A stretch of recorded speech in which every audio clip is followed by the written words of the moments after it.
Enfim, eu nunca fui um personagem. O Romário sempre foi esse cara real, até hoje.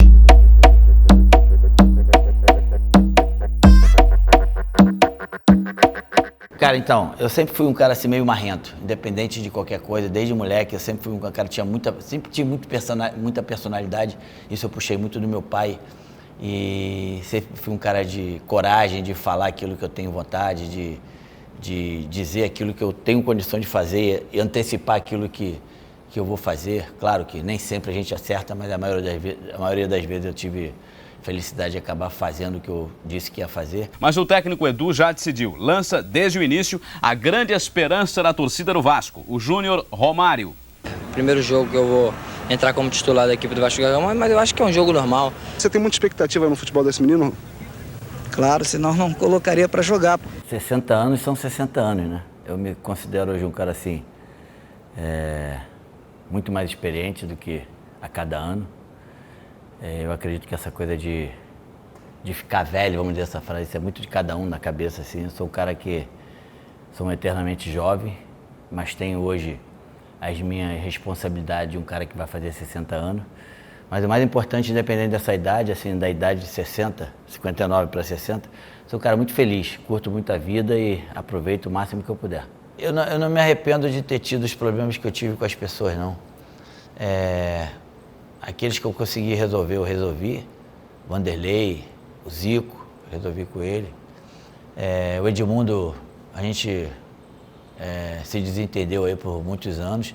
Existe uma possibilidade, independente dele vir o programa não, da gente se cruzar um dia aí e voltar a falar. O que eu te falei, 60 anos faz a gente repensar um montão de coisa, ver a vida, olhar para frente e resolver os problemas. Quando eu nasci, o Papai do Céu apontou o dedo e falou, esse é o cara. Podem desrespeitar e esculachar outros, a mim não. Ao longo do tempo, a gente vai crescendo, vai entendendo várias coisas e é claro que muitas das matérias que saíram em relação a mim, eu não vou dizer que foram mentirosas, mas faltaram um pouco a verdade no sentido de 100%. E eu poderia ter tido talvez uma relação melhor com a imprensa, se a imprensa também, claro, eu não estou nem generalizando, mas é uma minoria, tivesse um monte de babaca que tinha na época, e com certeza hoje também não deixa de ter. Mas assim, no geral eu posso dizer que por mais que foi conturbada a minha relação com a imprensa, foi uma relação que eu levei, vocês levaram também comigo, eu precisei de vocês muitas vezes, vocês precisaram de mim muitas vezes, então assim, sempre foi uma troca. E hoje, vivendo um pouco do lado de lá, eu consigo entender assim, para eu convidar, por mais que eu seja Romário, eu tenho uma história dentro do futebol, sou um cara que as pessoas me respeitam, muitos gostam, têm carinho por mim, eu tenho que também saber que quando eu pergunto ou chamo alguém para fazer uma entrevista, eu tenho que estar preparado para tomar ou não. Quando eu tomo, eu fico mas faz parte do jogo, isso aí é normal. As coisas são bem complicadas. Porra, para tu chegar num cara hoje para falar, tem que falar com 40. E, porra, então assim, às vezes o que tu passa para um representante, para um empresário, para um agente, ou para um comissário, enfim, para chegar no cara lá atrás, chega até um pouco distorcido, complicado. A situação eu prestei atenção e vi hoje, posso assegurar que a relação jornalista, imprensa com o jogador de futebol realmente é muito mais difícil, muito mais complexa do que a minha época. Principalmente pelo que você falou aí, internet, né? Globalização, Eu nunca montei uma pauta de entrevista. Eu nunca falei para alguém do meu lado, falar para alguém de vocês aí, não, pergunta isso, não pergunta aquilo. Eu sempre fui um cara bastante tranquilo em relação a isso. Então eu tinha na minha cabeça, e tem até hoje, como eu estou dando essa entrevista e quando eu vou entrevistar, cara, as perguntas elas são feitas de uma forma que você pode fazer ou não, e quem vai responder, responde se quiser. Eu, algumas vezes, raríssimas vezes, mas já aconteceu, essa eu passo, é melhor não responder. Jogar contra a Argentina, nosso maior rival, e agora, graças a Deus, sem o Messi. Porrada neles? Porrada neles, sem dúvida. Porrada neles. Vai pra dentro com tudo? No campo e fora do campo, se tiver que ser. Gostei, é isso aí. Em relação especificamente à pergunta do Rafinha, cara, eu acho que o Rafinha é um moleque que tem muita personalidade. E vejo um cara assim, falando dentro de campo agora, um cara que vai ajudar muito o Brasil. Por acaso, deu uma falta de sorte, tanto o Rafinha como eu, que o Brasil tomou-lhe uma porrada esculachada, foi A Argentina passou por cima, a gente não viu nem a placa. Comprei o barulho dele. Comprar o barulho daquele dele. Otário, é. Você lembra dessas duas brigas? Lembro bem, pô. A do Edmundo foi... Um cuspiu no outro e o Edmundo empurrou o cara e daqui a pouco o Edmundo afastou assim, eu tô mais ou menos uns 3 metros, vendo tudo. O cara veio por trás do Edmundo e largou o braço. A sorte dele que não bateu aqui, bateu tipo aqui, isso aqui, ó. Essa parte bateu no Edmundo, mas de qualquer jeito ele caiu. E aí eu vim por trás não, vim, dei-lhe uma voadora, achando que, pô, o cara ia cair. O cara, 2 metros, o cara foi tipo goiabeira, assim, ó. Me envergou e voltou. Falei, ai, caralho. E aí fui armando pra trás, daqui a pouco chegou tudo. O cafezinho foi que eu fiz um gol, ele passou, falou, eu não me lembro o que foi, mas, pô, jogou umas conversas fora lá, eu fiquei tão e saí pegando ele. Comprei uma casa pra minha mãe em Jacarepaguá. A gente morava na Vila da Penha, isso foi quando eu fiz o meu primeiro bom contrato, vamos dizer assim, no PSV. Foi no PSV? Foi em 88, se não me engano. Porque, na verdade, assim, no Vasco, assim, eu fiz um contrato no Vasco em 86 e 87. Era um contrato bom, mas ainda não era um contrato, assim, do nível de comprar uma casa, do tipo da casa que eu comprei para minha mãe. E nesse outro então foi isso. Uns compravam carro, cordões, eu comprei uma casa. Logo depois, eu tinha 8 familiares que moravam na favela do Jacarezinho, minha avó e mais 7 tios. E aí eu montei um prédio, fiz um prédio para eles lá na Vila da Penha. O prédio está lá até hoje e muitos deles ainda moram lá. O que era o combinado? Eu vou deixar vocês morarem aqui 10 anos. Vocês não vão pagar nem condomínio, nem água, nem luz, nem telefone, porra nenhuma, eu vou pagar. Daqui a 10 anos, vocês começam a pagar as contas de vocês. 10 anos depois eu fui lá. Eles acharam que estavam no direito de continuar não pagando. Aí eu dei mais 2 anos, foram 12 anos. Aí no 13º ano, uma família, que era minha tia com minha prima e sobrinho e tal, falaram que não iam pagar, que iam ficar naquela mesma. Falei, então tá bom, então a gente vai botar na justiça. Eu botei na justiça e eles foram pagar do c... Foi tipo isso. Simples assim. A lista de Luiz Felipe Scolari tinha uma surpresa, e não era Romário. Luiz Felipe disse que não se deixou influenciar por nenhum tipo de pressão. Eu prefiro passar por bode expiatório e resolver com a minha cabeça do que resolver com a cabeça dos outros e depois ser crucificado igual. Não ganhou, tá morto igual. Bem, injustiçado eu fui nos 3, mas o que mais me dói foi 2002, porque ganhou, poderia ter outro título. Já os outros que perderam...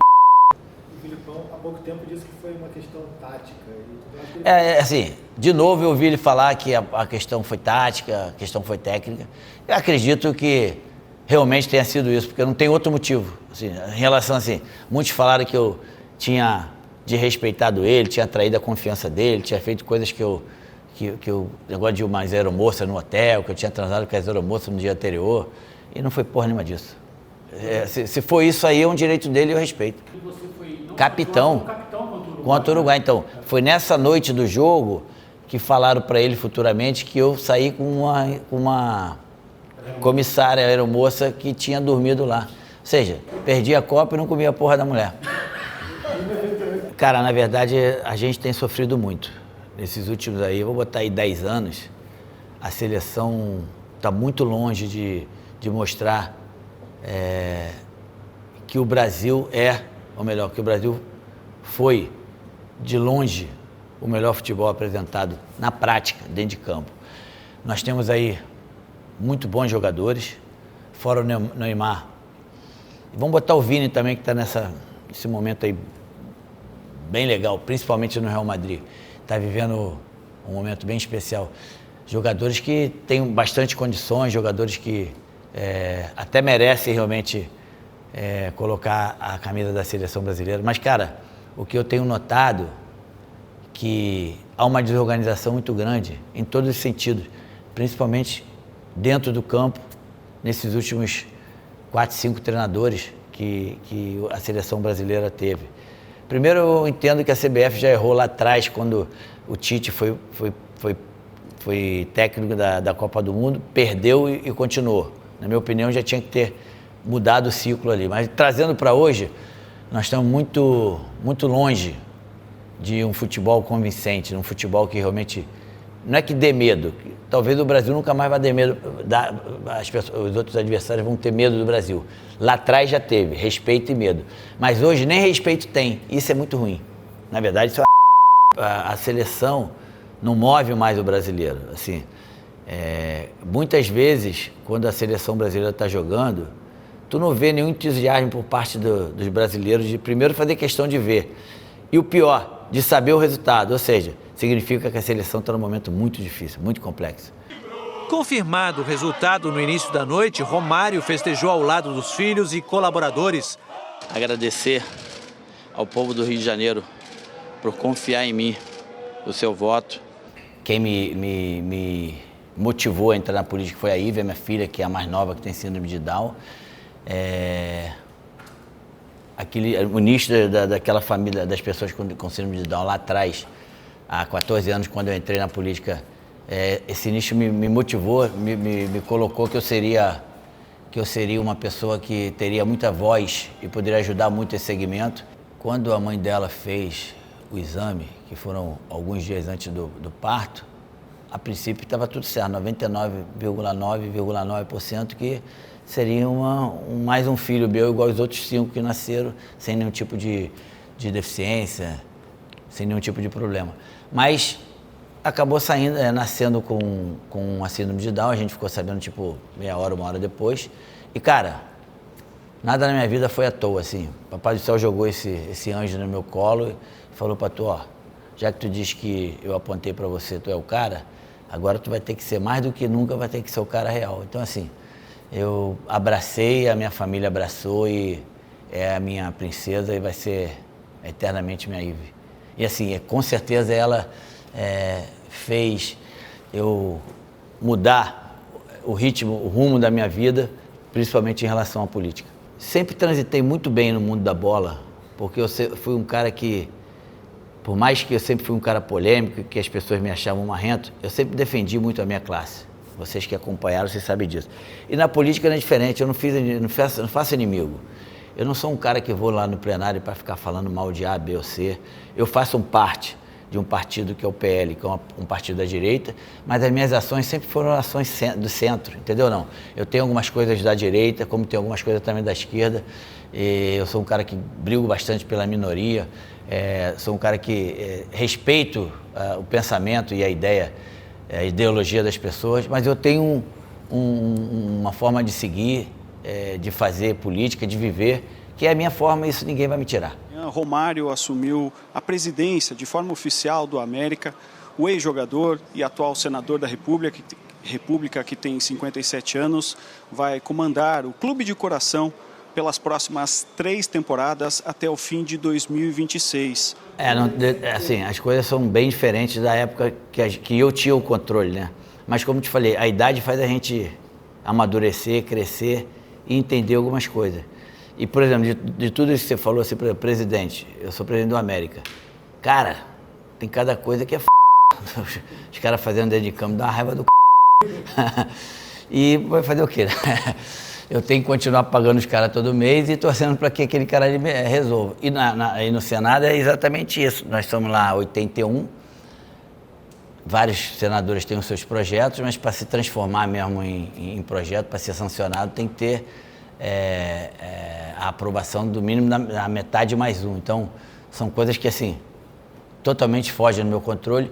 O menos importante dessa história é no caso dos meus netos, porque ser avô é bom pra eu cheguei a essa conclusão, porque tá rindo, tá contigo, tá chorando, bota pros pais e tá tudo certo e vambora, é isso. Você faz procedimento, botox, como é que é a harmonização? Porra nenhuma. Aqui é natureba. Mas enfim, cara, as coisas mudaram, a gente evolui, eu particularmente me sinto que evoluí, cresci, fiquei mais velho, fiquei mais experiente. E como eu te falei, assim, o mais importante da idade de 60 anos, no meu caso específico, é porque eu sou um cara que curto muito a minha vida. E eu me sinto um cara muito jovem porque eu consigo fazer tudo aquilo que me dá vontade. Jogo futebol, malho, dou uma nadada, às vezes até jogo tênis, continuo gostando pra da noite. É claro que vou menos, mas continuo gostando e curto minha vida. Estou vivendo assim, antes da tua próxima, um dos momentos mais felizes da minha vida, com certeza.